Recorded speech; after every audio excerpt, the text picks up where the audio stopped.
Well, if we're talking about things that are low, I guess we should talk about those low temperatures we saw earlier this week in the evenings, Andy. Yeah, do you remember last week we had a couple lows in the low 40s? Yeah, that was It's way like down there. I freezing. think Jackson tied a record. Not this week at all. It's, Much more seasonable. Yeah, humidity's back up, so that means we're going to see temperatures more at 60 at night, maybe a little warmer, and we should see some 80s in there. But with the higher humidity will come better chances of rain, too. Right, so right. The trade-off, I guess. They take a look at the lows of this morning, and they weren't too terrible. They were in the mid-60s, a little cooler to the north, and we're going to see that all week long. It'll be probably low to mid-60s if you live in Hillsdale or down in Coldwater or Jackson County.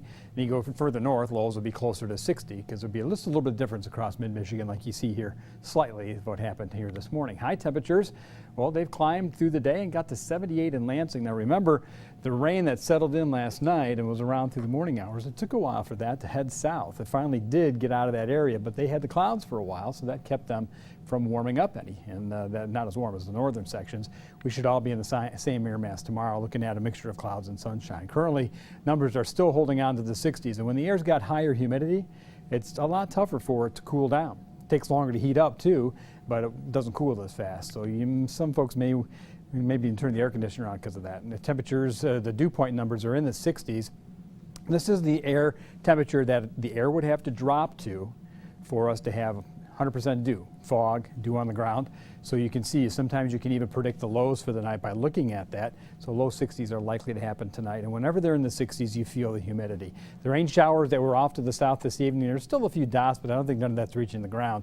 This is the much bigger system, but this is a series of lows coming our way. And that one should just fade away or even go back off to the north. So we're fine, I think, for about 24 hours. But this time tomorrow, the next batch of rain in Wisconsin will come our way. When you look at the regional temperatures, there's some mild air to the south, and the further south you go, you find the real heat. And what happens is these storms move right along the edge of that. So we're going to be on the edge of the real heat. We'll still see temperatures near 80 ourselves, but because we're on the edge of it, it makes it a little more active. And boy, look at the nation here. We got a cluster of thunderstorms with a low pressure here.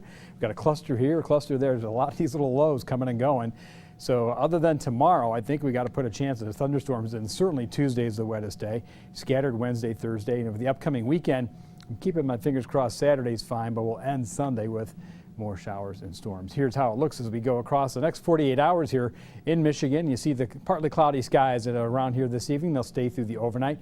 No real rain in this picture. It's way out to the west. That's in the morning hours. We go through Monday afternoon. Again, partly sunny skies.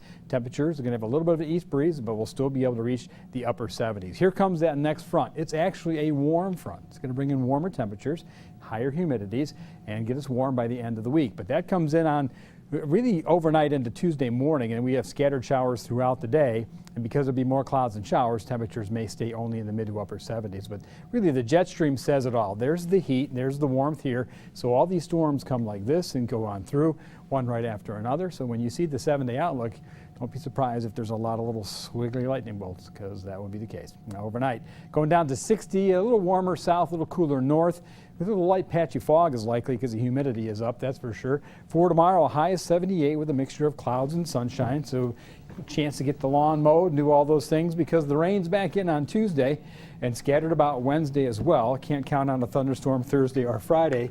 I'm keeping my fingers crossed that that system on the weekend will come in very late Sunday so that both days will be good regardless. Look how warm they'll be, up to 86 on Sunday. That's warm by this summer standards. Yeah, when you add the humidity in too. Yeah, it'll feel like August for sure. Great, and those storms should be pretty scattered? I think they'll be scattered except Tuesday, a little more in there on Tuesday. Okay, good to know. Thanks, Andy.